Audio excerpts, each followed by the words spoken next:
everyone, I'm Sam and welcome back to the Shoogly Stitch, my podcast where I talk about all things knitting, spinning, and fibercraft related.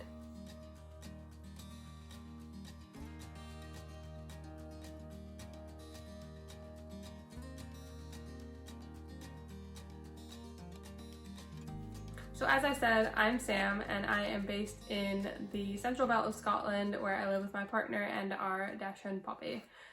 This is my channel where I talk about all things knitting, spinning, and fibercraft related. It's mostly knitting, but there's a good chunk of spinning thrown in there and anything else I feel like trying out, which usually ends up being a bit of crochet and sometimes a little bit of sewing. Today I have a pretty full episode because I haven't recorded in a little while. But I don't have that many finished objects because I decided to cast on all the things and not finish anything. I don't know if anyone else can relate, but there's a good chunk to get through, so I think I'll just get started with it. As always, if you have any questions, I have fairly comprehensive show notes, so there will be links down below to Ravelry or the designers' websites if they have them. I know Ravelry isn't accessible for everybody, so I do try to provide alternate links to patterns when possible. But if you have any questions, just send me an email or a message on Instagram and I will get back in touch. You can also find me on Instagram at the Shoogly Stitch. So I'm going to start off with what I am wearing. So you'll probably have seen this before. I wear this cardigan quite a lot, but this is the Wardie cardigan and it is designed by Ysolda Teague. She does a lot of really good basics. She's a Scottish designer, so I've knit several of her patterns and have yet to have a complaint with any of them. This is knit in Rauma Finull, which is kind of hard to get a hold of now in the UK, but it's a great workhorse yarn, not too scratchy, but a proper woolly wool. I think a good substitute would probably be Jamieson and Smith, their 2-ply, or any kind of like Shetland style wool. And it's just a really good basic. I pretty much made this because I had another cream cardigan, like a commercial cream cardigan that I wore all the time, and I wanted kind of a warmer hand knit equivalent, so I made this, and yeah, it does the job. It's great. I wear it all the time. Moving on to finished objects. So as I mentioned, I only have the one finished object, and it is socks. You'll have seen these being knit at various points over the past several months. Can't really remember when I started them, to be honest. They've just been my pair of vanilla socks that I've had on the needles to work on when I want something that doesn't need any thought or real attention paid. It's just like round and round circular stockinette. They are flap and gusset, obviously self-striping. Oftentimes when I do a self-striping sock, I will have accent color toe and heel and cuff, but I decided not to go that route this time. I just started at the same point in the colorway when I started them. So they do match, but obviously the stripe pattern does its kind of own thing when you get to the heels. And then yeah, I just knit them until I decided they were long enough. Oftentimes I have found that when I make socks, because I pretty much always work toe up 2 at a time. So by the time I get to the leg, I'm getting bored and I want them to be done. So I've kind of I've noticed that some of my socks are kind of shorter than I'd like them to be, especially if I'm wearing pants that are slightly cropped at all.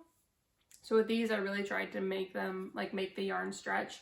I didn't quite use up all the yarn, but I got them to the point, like, at which I wouldn't want them to be any longer. Like, you can tell on these sock blockers, they're really quite long.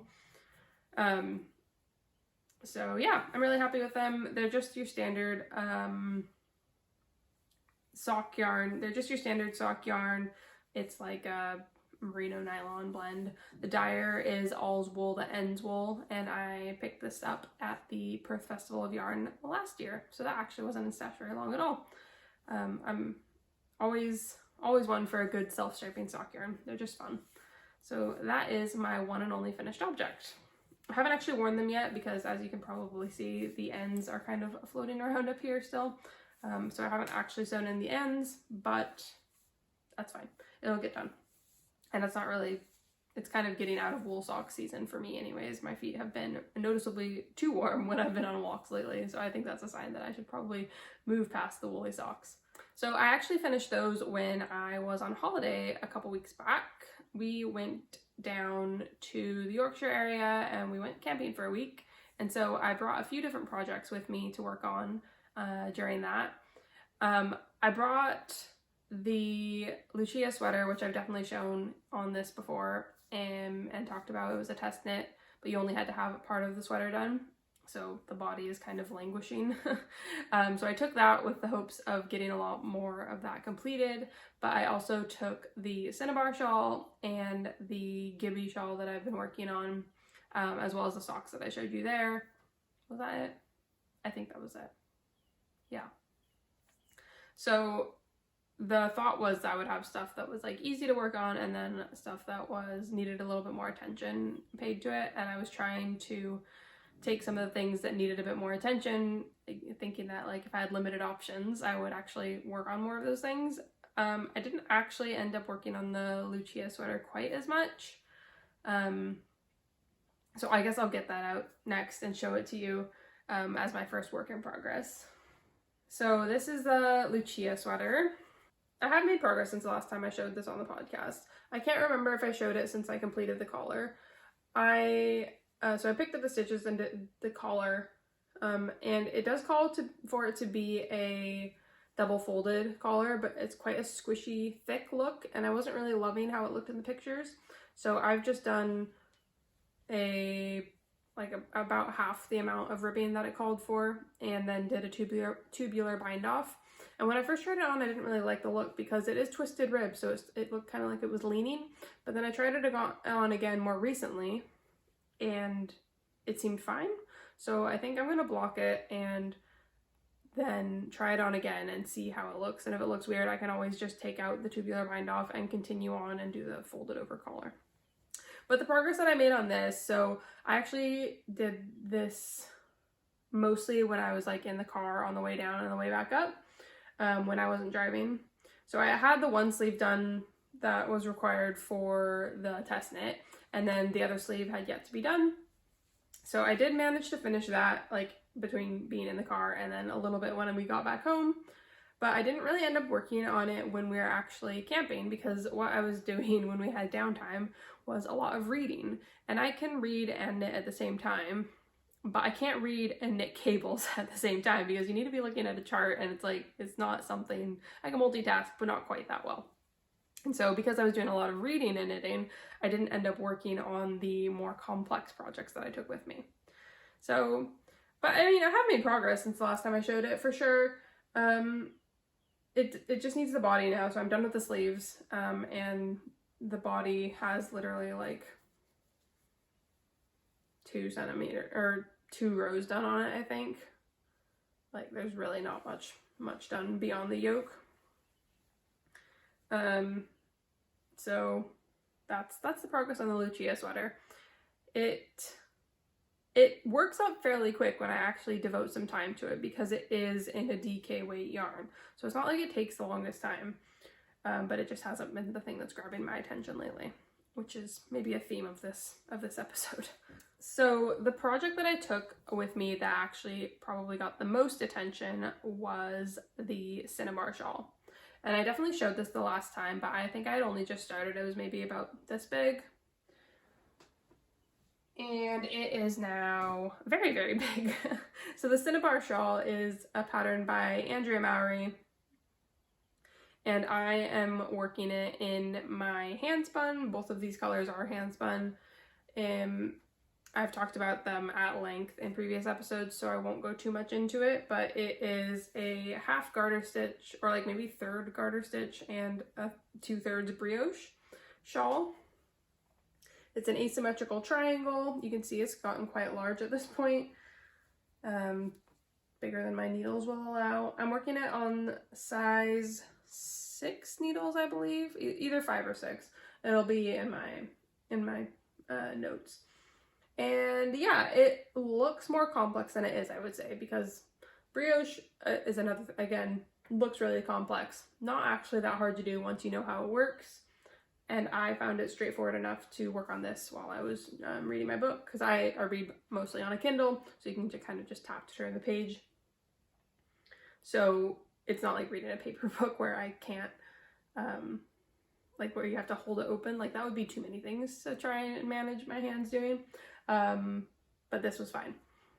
It's a little bit more interesting than just knitting rounds and rounds of stockinette, because I do get bored working on just plain socks at times.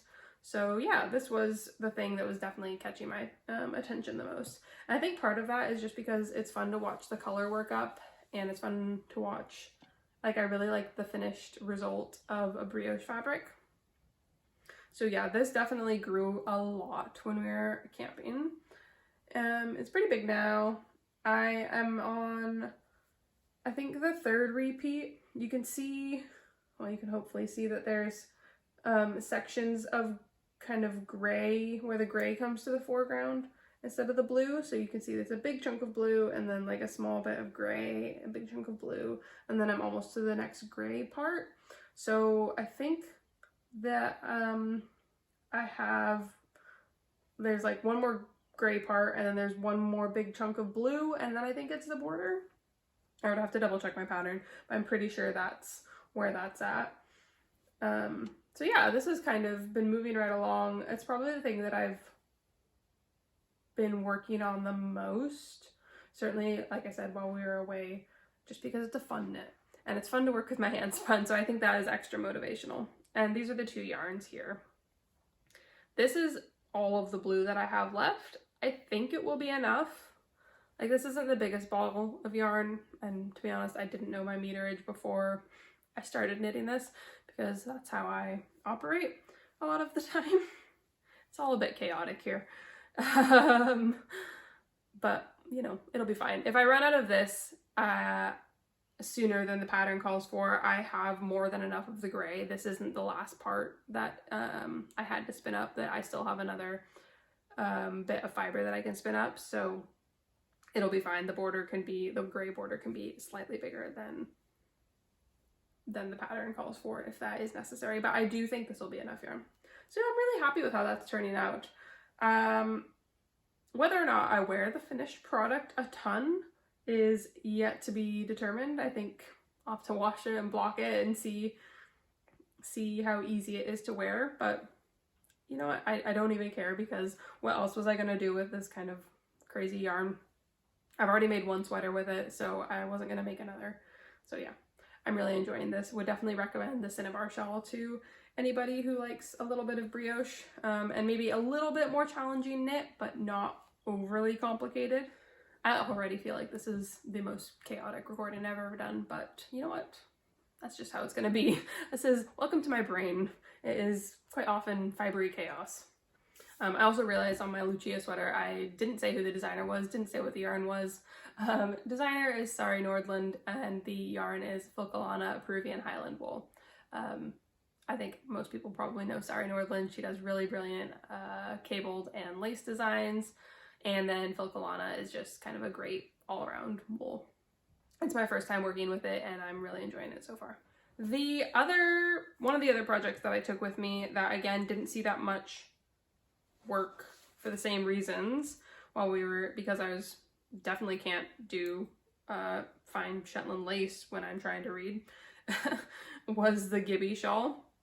And I've talked at length about this before, but I will still show my progress.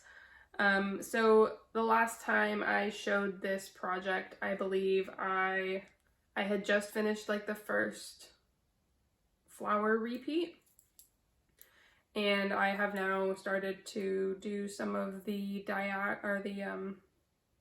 guess kind of chevron design. Try and see how well I can show this in the camera. So there is the beginning of the chevron design. So you can see there's like a kind of flower design at the point there, and then a flower design here-ish, and then, yeah, chevrons. So it's moving right along.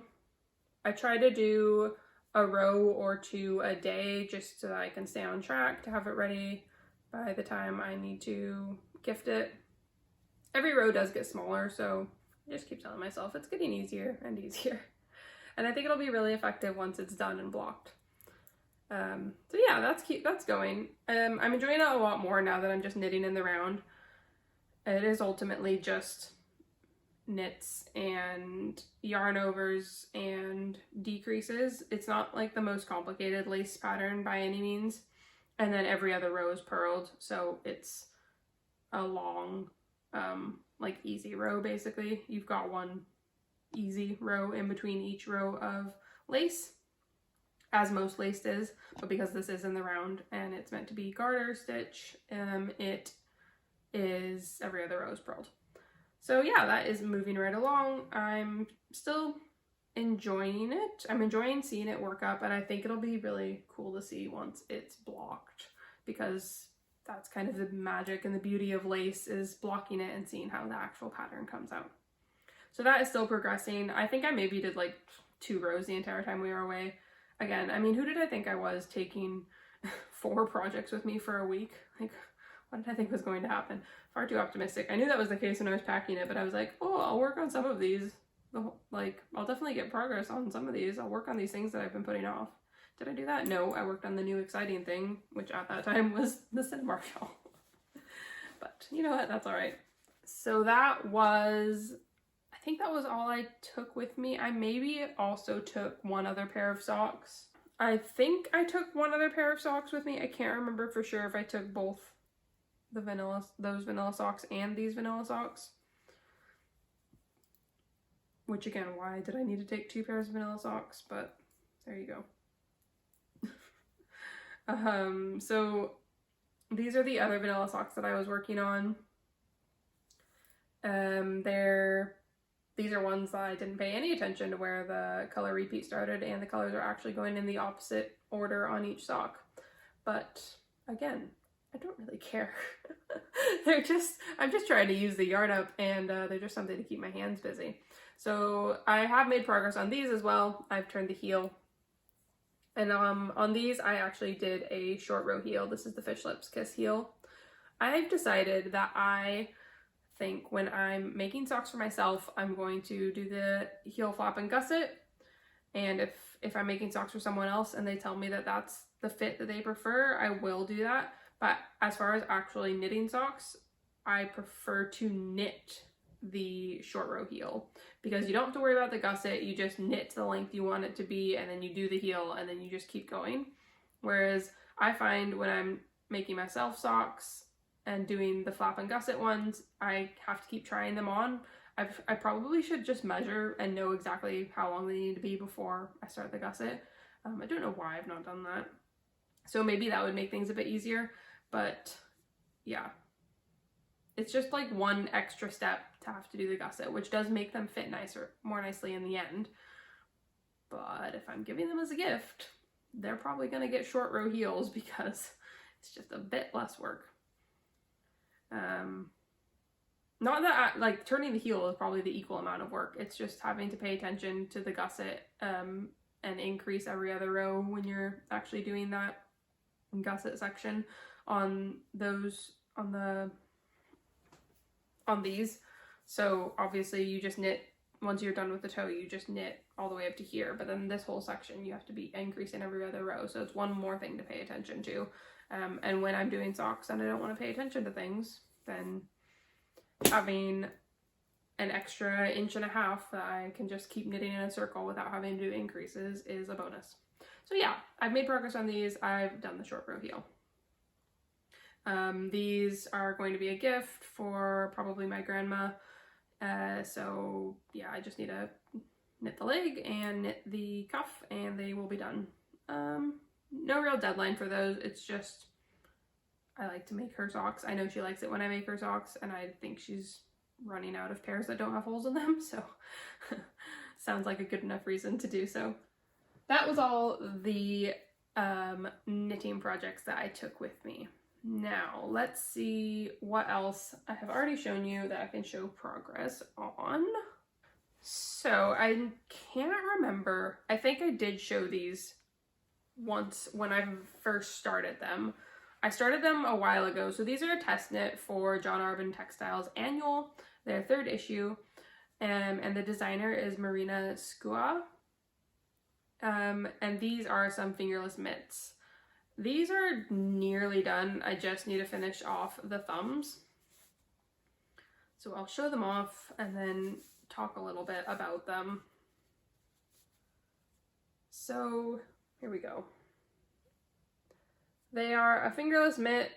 They are, I don't know, they're a basic fingerless mitt. Like well, they're not so basic. So the pattern calls for a sport or a DK weight yarn. There's 2 different options. It has this seed stitch cuff followed by a herringbone stitch, and then you go into the stranded knitting. Stranded knitting, very straightforward. I like it's a nice design. I don't mind that. All I need to do on the thumbs is just finish this design. It carries on for a few more rows, and then you knit the border, like similar to this. You're supposed to finish it off with that you crochet a little loop and add a button here, so that makes this tighter. Yeah, so I just need to finish the thumb and then add the buttons and whatnot. I don't think that I'm going to keep this project, basically, is what I've decided. So this yarn was yarn that I picked up when we were in Milan last year. It's nice yarn, and I like the feel of this. I do like the design. I'm not sure that I would originally have chosen these colors together, but it was in stash and I got chosen for the test knit, so I just did it. What I don't like is this cuff situation and this cuff situation. So obviously you need a cuff to prevent your stockinette from rolling. And I don't mind the herringbone stitch, but I don't feel like the seed stitch is providing very much functionality for me. And I don't know if it's a gauge issue on my end, because, or like what exactly, but I don't really think it is, because I've seen other testers' photos and they all look really loose at the cuff parts and then a lot tighter on the stranded knitting, which I know is something that can happen with stranded knitting versus non-stranded knitting. But the working it in seed stitch, I feel like provides zero, like it actually flares out from the stranded knitting. And this has worked like 2 or 3 needle sizes down. Like I think this is a size maybe 5 and this is like a size 2 or 3. So it should be down enough needle sizes to not do that. And I wish the designer would just have chosen ribbing. Like I think she was maybe, I don't know if she was trying to be a little bit different and try and make it not such a basic cuff pattern or basic mitt pattern and try and think outside the box a little bit. But all of those pieces for me make it fiddly. And I didn't 100% know, like when I signed up for the test, it was just going off of sketches, so you couldn't really tell what was going on. And yeah, like you can even see, look, when it's just sitting there, it's flared out. And to be fair, I haven't blocked these, so the stranded knitting would maybe stretch out a bit, but this will, I don't think this will go in. And to be fair, I could also rip this out and just make it ribbing now that I've completed or nearly completed the test. But then it doesn't really fix this bit that's flared down here as well. And like, I don't know that I want a button there. It just all seems like extra pieces that I don't like, that aren't my taste. So I don't know, maybe she was just trying to be a little bit different and make it kind of unique, but it's not really doing it for me, and I think I could probably use this yarn in a nicer way. So once I write up my test notes, I'm probably gonna frog this, to be perfectly honest. Like, I don't think I'm gonna wear them because this will just annoy me. So not anything necessarily wrong. Well, okay, I would make the edit and make this ribbed, but there's nothing really wrong with the design aspects, like of the actual stranded knitting, and even of having this kind of unique herringbone element at the bottom. But I just don't think this part of the top works, and that would annoy me a lot. So I don't know what kind of a review that is, positive or negative. It's just kind of an honest review. It's not working for me. I think it will probably work for other people, but it's just not working for me. So that is a nearly finished object. and those are the Smock Mitts, which will be coming out in the John Arbon Annual. I have seen a lot of the other projects that are going to be in the annual, and I think they are really lovely. There's some really interesting wraps and blankets and hats. It was just this particular one, the finished product, didn't end up feeling like me or like something I would wear. The other ongoing project I've had that I've worked on and off for several months now is these cabled handspun socks. These are ones that I'm working on for my boyfriend. They are, they're not like a pattern. It's just ones I've made up. So it's kind of a ribbing cabled combination. They, yeah, so there's a line of cables, a line of ribbing, line of cables, line of ribbing, etc. I have made progress on these as well. So these I've also done a short row heel because he said he couldn't really tell a difference on how his socks fit. So I was like, well, this is what I like knitting more, so this is what you're getting. This is my own handspun yarn again. As you can maybe tell, they look really skinny when they're like this, but it's because it's basically a ribbing, so they definitely fit. Yeah, don't have tons more to say on that. I'm doing those on a size 0 needle. I think they look pretty good. I'm really happy with how they're turning out, actually. I think they'll be pretty effective once they're actually finished. Yeah, there's the pattern stretched out a bit more, so how it'll look when it's worn. So I'm happy with that. I think it looks like, when you see it like that, I feel like it looks like it's getting hidden and it's maybe not worth it to have bothered to put a cabled pattern on there. But then I think when you see it actually stretched out a bit more, like it's actually going to be worn, I think that makes it more, like you can tell that it's actually effective. Okay. Next up, I have several cast-ons. And as you can tell, I already have several works in progress. And I kind of had been trying to maybe limit the number of cast-ons I had. I don't know. So I feel like I've been casting on a lot of new things lately. And part of me is like, oh, you should just finish those things you've already been working on. And then part of me is like, no, it's so much fun to cast on new things. And I'm deciding right now, I'm just letting myself cast on the new things and do the new shiny exciting thing. I'm still working on all those other projects, obviously, that I've shown you. The Lucia sweater and the lace, the Gibbie Shawl, they're both a little bit more complex. The Cinnabar Shawl, not quite as complex. And then I've always got socks going. So they're all kind of projects that have a particular place and time, I suppose.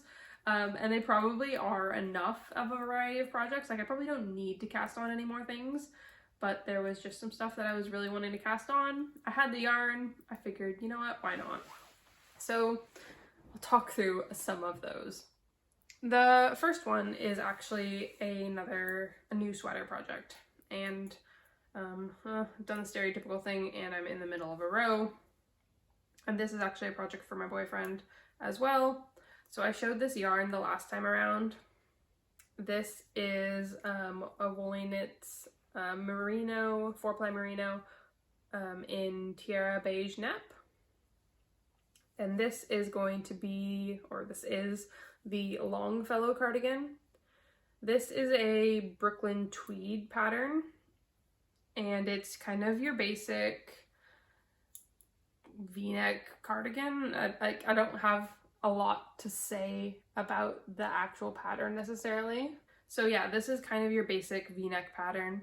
The pattern is written to suit either a man or a woman, and there are actually men and women modeling the project on, like, with their official Brooklyn Tweed project photos, which I always appreciate, because so often you see that things are described as unisex, but then you only see a woman modeling it, and it makes it really hard to envision a man wearing it. So I do appreciate that. And I'd been talking to my boyfriend about, like, he was saying he wanted a cardigan, and then I was looking through different patterns, and a lot of them kind of have something maybe a bit like, not fussy, but like an extra design element, and I was really looking for just a classic basic cardigan, like basically the equivalent of this one that I'm wearing here. I probably could have made him something like this. I don't even think this has that much like shaping, but I was looking for something that would already have been designed for, like, had pictures of men wearing it basically. And this was what I happened upon. So I think I've mentioned Brooklyn Tweed before and how much I like their men's patterns. They just have really kind of classic looks, but some that have really interesting design elements. It's not just all basics. There's lots of texture, different cables, and they've obviously got the yarn. They write it for their own yarn. So this is written for Brooklyn Tweed Loft, which, as you might imagine, is a little bit loftier, and I think it's maybe a woolen spun yarn. I'm not 100% certain. Certainly loftier than this kind of, I don't know, Woolly Knits merino. This is not a particularly thick 4-ply. I would say it's maybe a light 4-ply. So that was certainly something I needed to take into consideration when I was swatching for this. I swatched for it first on size 5 needles. Yeah, so I swatched for it first on size 5 needles, which gave me this fabric. And there's not really anything wrong with it. I wouldn't say it's the thickest fabric. Like it would have done the job. But it's maybe a little bit see-through. So then, with that in mind, I then swatched on size 4 needles. I think it's really quite hard holding them up next to each other to tell the difference, if I'm being perfectly honest. But this is just slightly more dense, and I liked the drape of it a little bit more. So I decided to go for the size 4 needles, and I was off in the gauge just a bit. So I did my calculations based on what gauge I was getting in the pattern gauge, and I'm just working up one size to get the size of cardigan that will fit my boyfriend. I'm doing the 48 and a quarter size to fit a 44 inch, have a 44 inch finished measurements. So it is a knit flat and seamed garment, which I don't really mind. It makes it more portable for longer. Like, this is the back, and like, it'll be a big piece of fabric by the time I'm done, because I have to knit this like stockinette straight for 17 inches or something, and then do the shaping for the shoulders and armholes. But that's still just one piece of fabric, and then I'll have obviously both side panels and then the arms, and all of those will be more portable for longer. I mean, I'm talking about portability, and I'm still working off of a cone, which is certainly a choice. So I guess I'm not that concerned about portability. But even when I'm working at home on like the couch or something, and I've got this big, like working on the Lucia, for example, I've got this, I was working on the sleeves, and then I had a whole body that I had to like flip about. And yeah, it's I appreciate the ease of working garments that don't need to be seamed, because then when it's done, there's very minimal finishing. But at the same time, they can be a bit annoying when you get further along, because there's so much fabric to lug about every time you're trying to work on that project. So yeah, that is the Longfellow cardigan. I think it's gonna be really nice once it's done, and hopefully won't take too long. Well, it wouldn't take too long if this was the only thing I was working on. We'll see what happens, because I'm pretty much incapable of working on only one thing at a time. So whatever. I you know, how I've decided to approach this is knitting is my hobby. It's supposed to be fun. It's supposed to be something I enjoy. So if what I enjoy is hopping around from project to project and it takes a little bit longer for them to get done, great, who cares? This is why I'm trying to cut back a little bit on the gift knitting, says the person who started a massive lace shawl as a gift, but you know, whatever. And I'm trying to avoid deadlines a bit more. Or at least in my head, I'm trying to avoid deadlines. I then find myself signing up for things. So maybe I'm not trying to avoid deadlines. You know what? When I don't have something that like needs to be finished for a gift or is like a test knit, I almost find myself like not knowing what to work on, because I feel like there's always something that I think I should be working on. So it's like I don't know what to do when there's nothing that I should be doing. it really made me think. I was watching Venetia of the Woolly Workers latest, or not her latest one, but she had a knit and chat like I think a couple weeks ago, and she was kind of talking about all of the like shoulds when you're knitting and other like things that you feel you should be doing, and thinking about where is that should coming from, which definitely got me thinking, and I think almost made me give myself permission to just cast on new things that I felt like doing.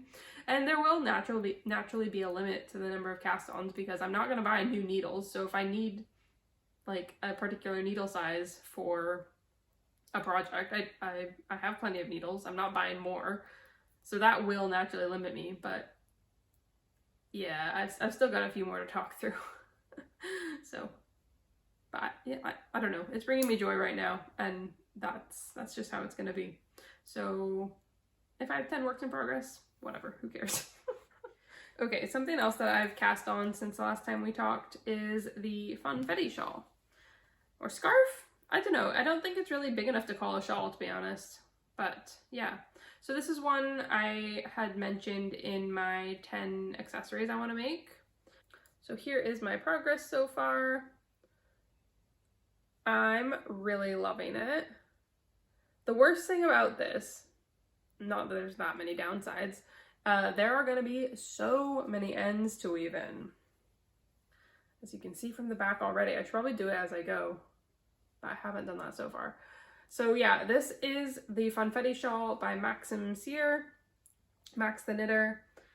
And this is something I chose because I had this mini skein set, which is Yak Sock from the Little Grey Girl, and I just couldn't think of what to make with it. I already have rainbow sock yarn that I used from her, so I didn't need another pair of rainbow socks.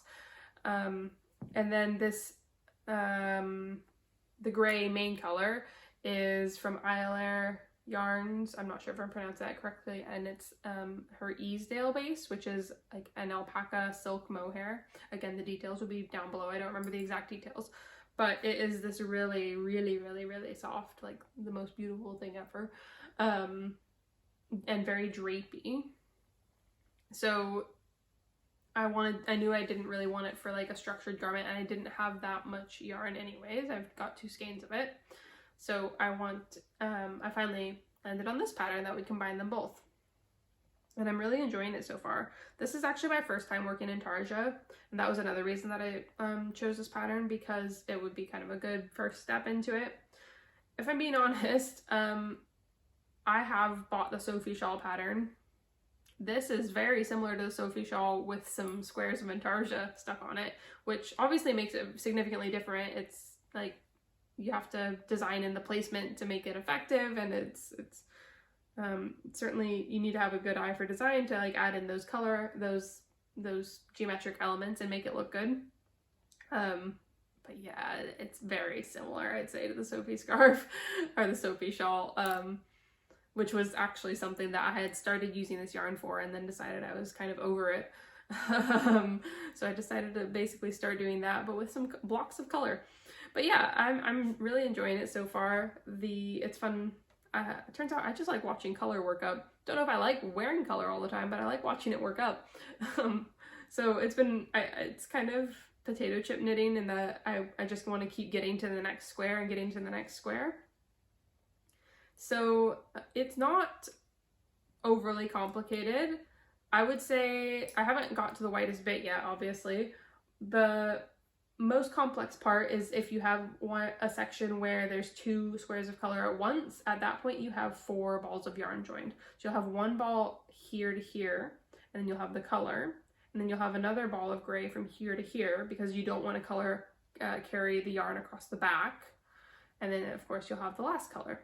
So there's a few spots where that's happened. Actually, I think it's only that spot that's happened so far, but there are more spots in the pattern.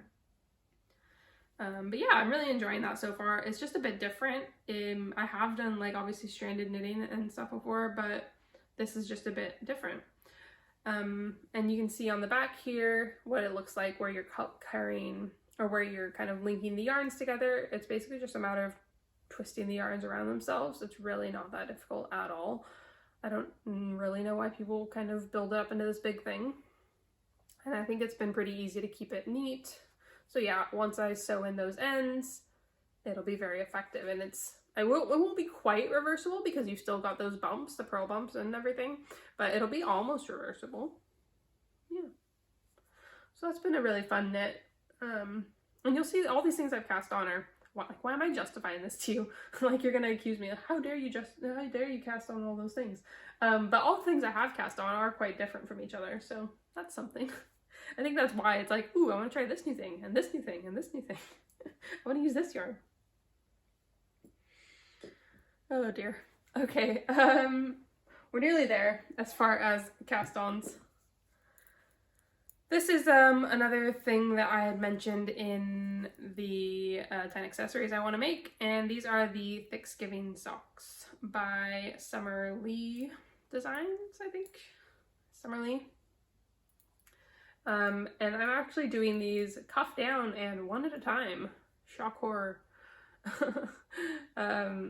So she's written this pattern to be with 2 strands of sock yarn, and there are a few different versions. I'm just doing the basic ribbed one, and I thought I would actually just follow the pattern and see how it goes. Because quite often I will, if it's a textured sock, I will just take the particular stitch pattern or the texture and transfer it to my kind of standard sock recipe. But in this case, I decided to just follow the pattern and see how it goes because it is such a different gauge from what I normally knit. However, I am working these on size 2, and her pattern calls for you to use, I think, a size 4. And I tried to do size 4 with the stitch count for my like foot size, and it was absolutely massive. So I don't know if her gauge is just way off, because I don't normally have that many issues with kind of getting gauge with either the same needle size or like maybe one up, or one down, sorry. But in this case, it was very much like not going to fit. I cast on, I think it was 52 stitches maybe, and it was massive. So this looks like it should fit. And what I have done so far is I've done the cuff holding 2 strands of this sock yarn together, like of this, just both ends of this color. This is, I don't know the colorway, it's from Old Maiden Aunt. I picked up, she had done a de-stash of like some kind of ends, like not full skeins. So I picked up a few different colors from her. So this is one of them. And then I'm using this yarn from the Wool Kitchen. It's just it's a variegated sock yarn, 75% superwash BFL and 25% nylon. And so they combine pretty nicely into this kind of marled look. I definitely won't have enough of this.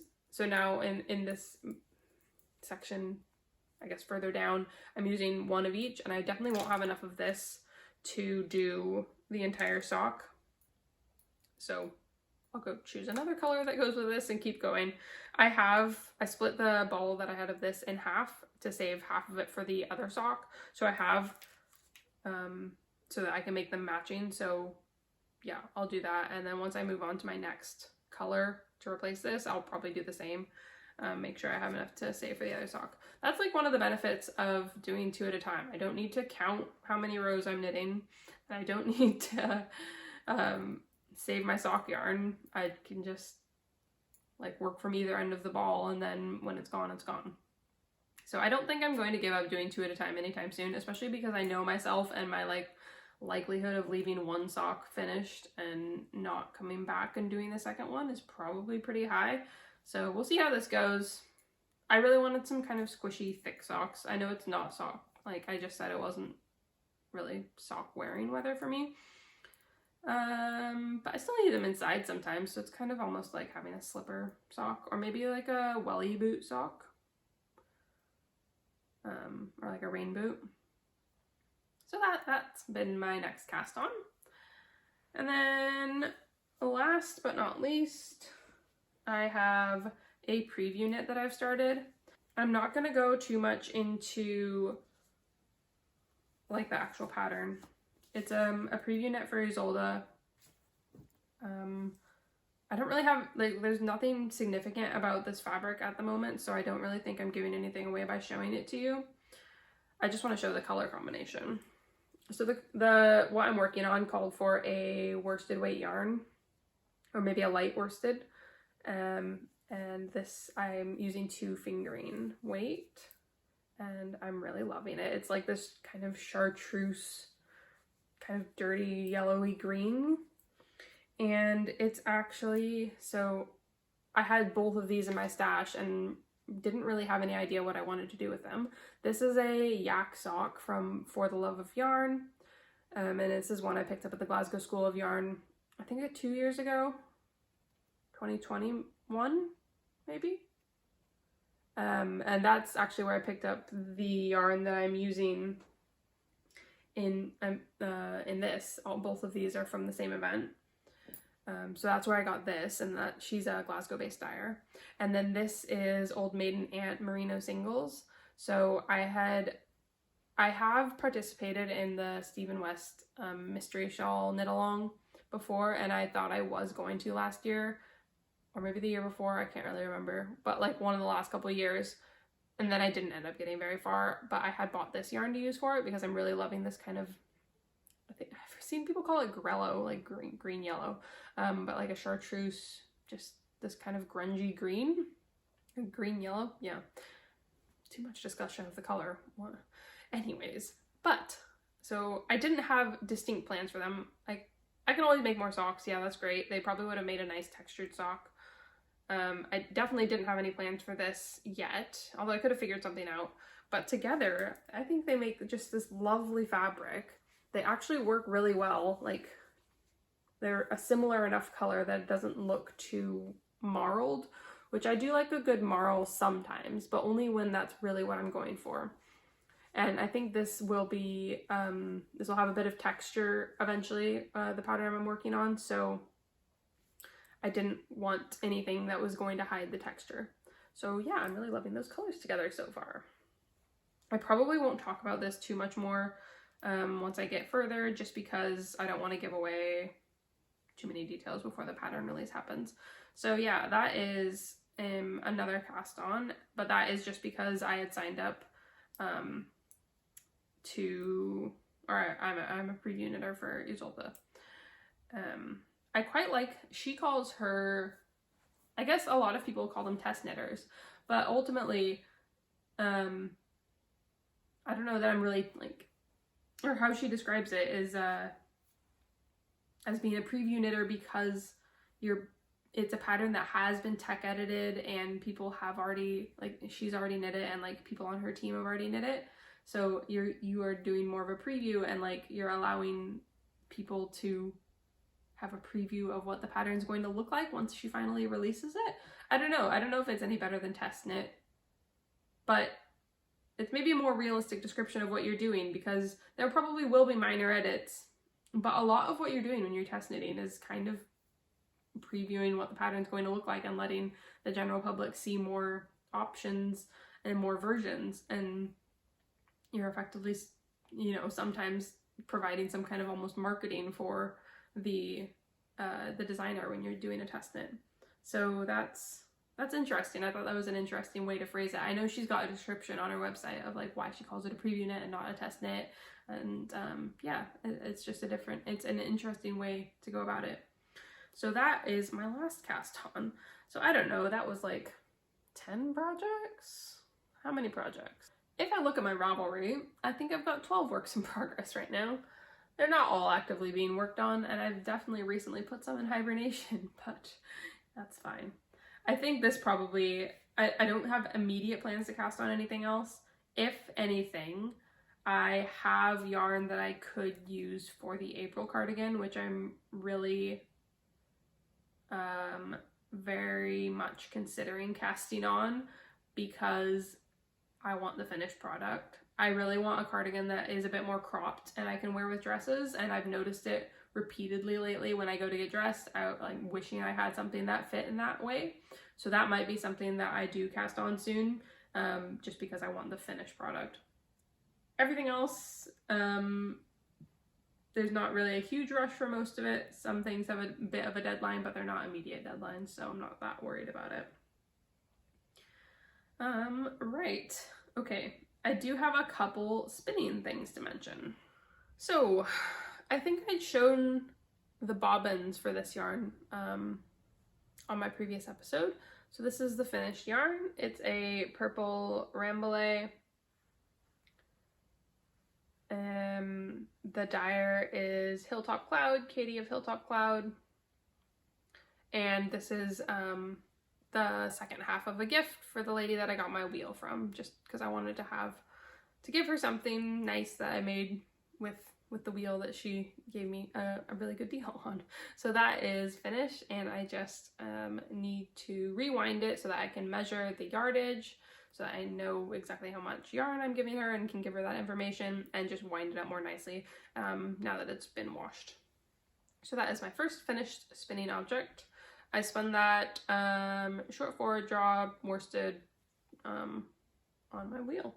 The second spinning project, finished project that I have is this, and this is a spiral yarn.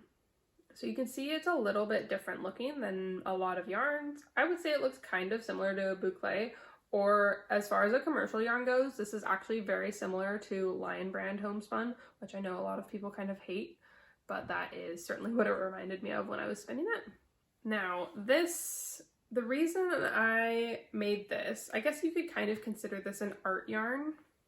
Okay, so the reason I did this is because I'm planning to enter in the Royal Highland Show, which is a large agricultural show that they have in Scotland every year. There's lots of different agricultural events, but they also have a handicrafts event or a competition. I think they have various things, like you can enter different dairy products and I don't know, lots more agricultural related things than this. But they do also have a section for like knitting and spinning and crochet, needlecrafts, lots of different things. And since I'm part of the Edinburgh Guild of Weaver Spinners and Dyers, they were really kind of encouraging people to enter something.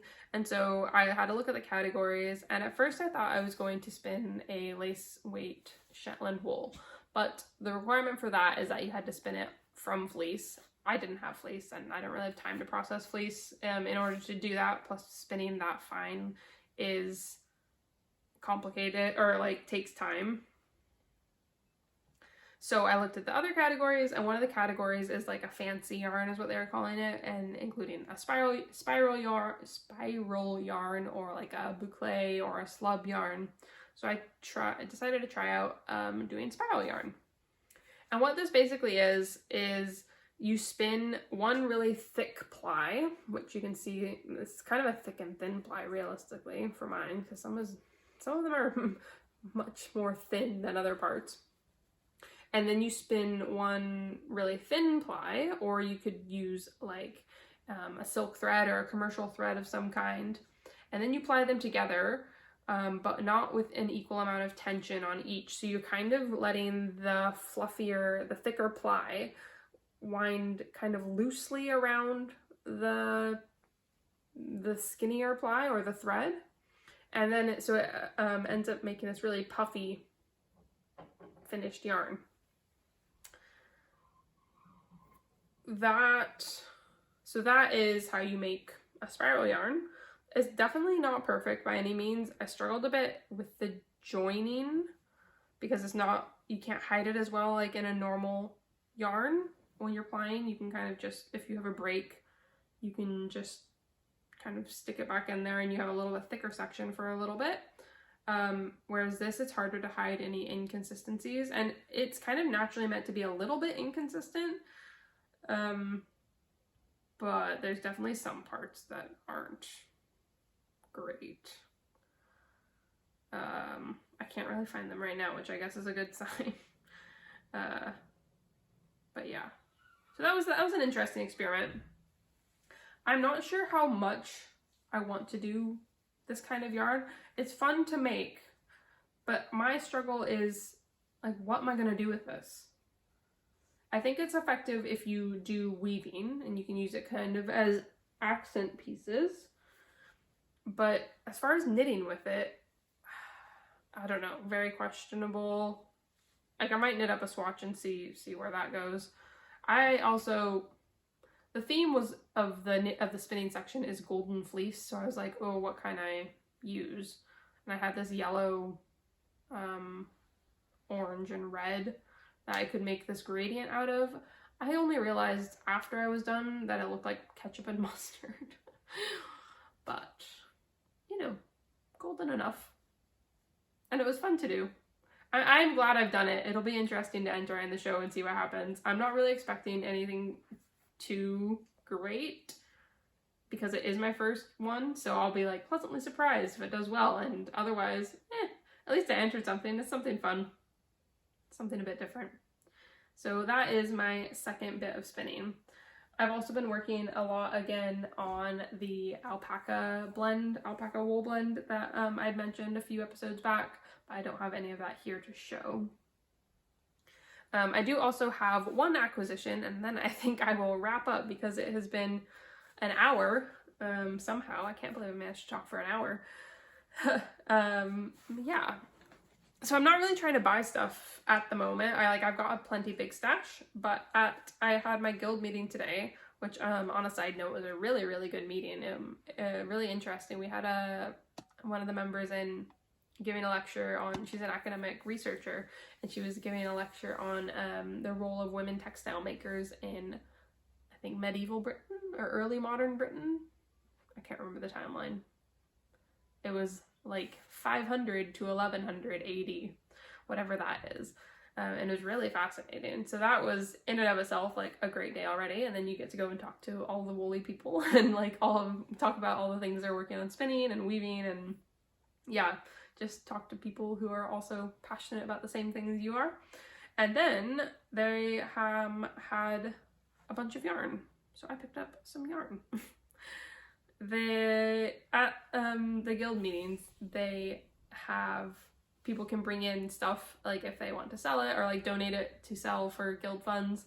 And I think a former member who's maybe not doing quite as well anymore decided she was going to give up spinning, and she also had a lot of yarn left over. So one of the other members brought this yarn in for people to take and either take for free or take and give a donation for. So I donated a bit of money, I think £10 or something, and got this cone of 100% pure new wool, Shetland wool, in the color Nocturne 589, apparently. It's kind of a heathered, like there's definitely a strand that's darker than the other. I don't really know if that's going to show up on camera at all. However, this also kind of looks like it was stored in someone's really dusty room for a while, which fair enough. These things happen. And it also smells quite industrial, which I think is spinning oil because it is obviously a massive cone. So I wouldn't be surprised at all if there's spinning oil on it. So I've started scanning it up on my Nitty Naughty so that I can give it a good soak and get some of that oil off, and hopefully get some of the dirt off as well. I've already like got the outer layers off, but you can see the top is just a bit dusty. But I would say this is probably a light fingering weight. We'll see if it fluffs up once it's in the water. It might, I don't know, maybe lace weight, heavy lace, light fingering. Either way, there was a sticker on it that said 700 grams. So I think that's probably a sweater quantity for like, I donated £10. I probably could have taken it for free, but that seemed a bit wide. So, yay, cheap yarn and cheap wool yarn. Always great. So that is my only acquisition as of late. I unfortunately wasn't able to pick up anything when we were on holiday. I did have a good look to see if I could find anything in like the Yorkshire area, but only a few, like for all the sheep that are in the fields that you see around there. And I'm certain there would have been places, like if you know people or something, to get yarn or fiber, I don't know.